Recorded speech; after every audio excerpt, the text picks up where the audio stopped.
Problem of Political Suppression by Babasaheb Ambedkar. The introduction of the principle of political liberty in India has been very tardy and gradual. It began in the year 1892 when the principle of popular representation in the constitution of the legislatures was introduced. It was expanded in 1909. There were two defects in the popular representation as it stood in 1909. The first defect was the franchise was very high. It was so high that a large mass of people were excluded. Those to whom it reached were the aristocracy of the Hindus and the Muslims. The second defect was that the scheme of popular representation was confined to the legislature. It did not extend to the executive. The executive continued to be independent.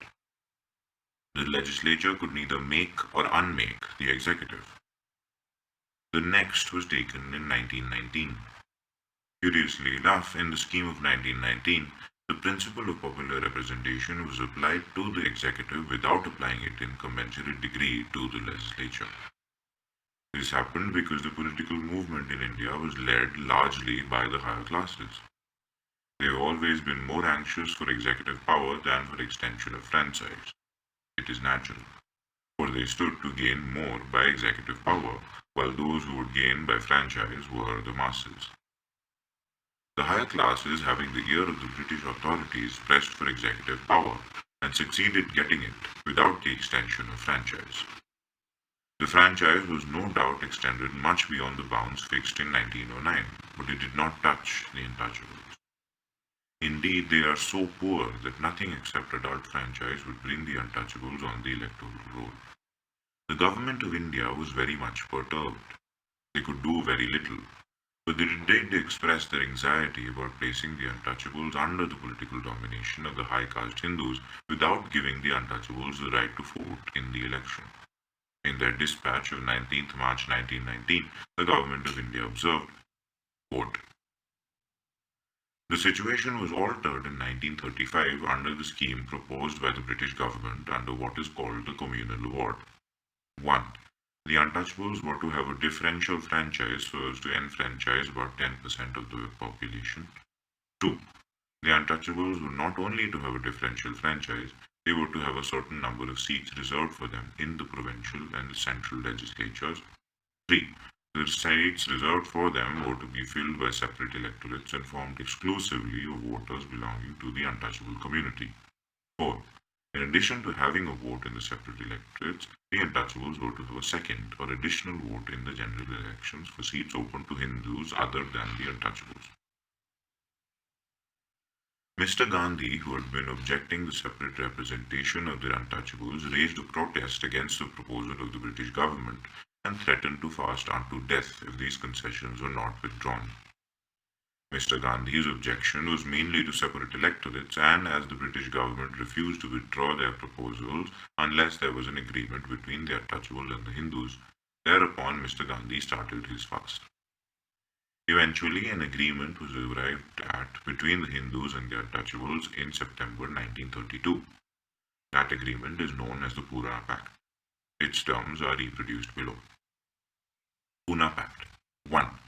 There shall be seats reserved for the depressed classes out of the general electorate seats in the provincial legislatures as follows: Madras 30, Bombay with Sindh 15, Punjab 8, Bihar and Odisha 18, Central Provinces 20, Assam 7, United Provinces 20, total 148. These figures are based on the total strength of the provincial councils announced in the Prime Minister's decision. 2. Election to these seats shall be by joint electorates, subject, however, to the following procedure.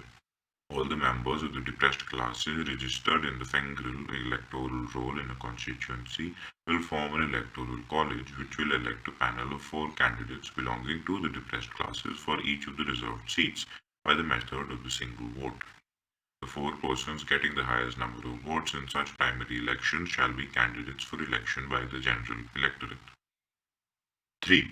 Representation of the depressed classes in the central legislature shall likewise be on the principle of joint electorates and reserved seats by the method of primary election in the manner provided for in clause 2 above for their representation in the provincial legislatures. 4. In the central legislatures, 18% of the seats allotted to the general electorate for British India in the said legislature shall be reserved for the depressed classes. 5. The system of primary election to a panel of candidates for election to the central and provincial legislatures, as hereinbefore mentioned, shall come to an end after the first 10 years, unless terminated sooner by mutual agreement under the provision of Clause 6 below. 6. The system of representation of the depressed classes by reserved seats in the provincial and central legislatures, as provided for in clauses 1 and 4, shall continue until determined by mutual agreement between the communities concerned in the settlement. 7. Franchise for the central and provincial legislatures for the depressed classes shall be as indicated in the Lothian Community Report. 8. There shall be no disabilities attaching to anyone on the ground of his being a member of the depressed classes in regard to any elections to local bodies or appointment to the public services.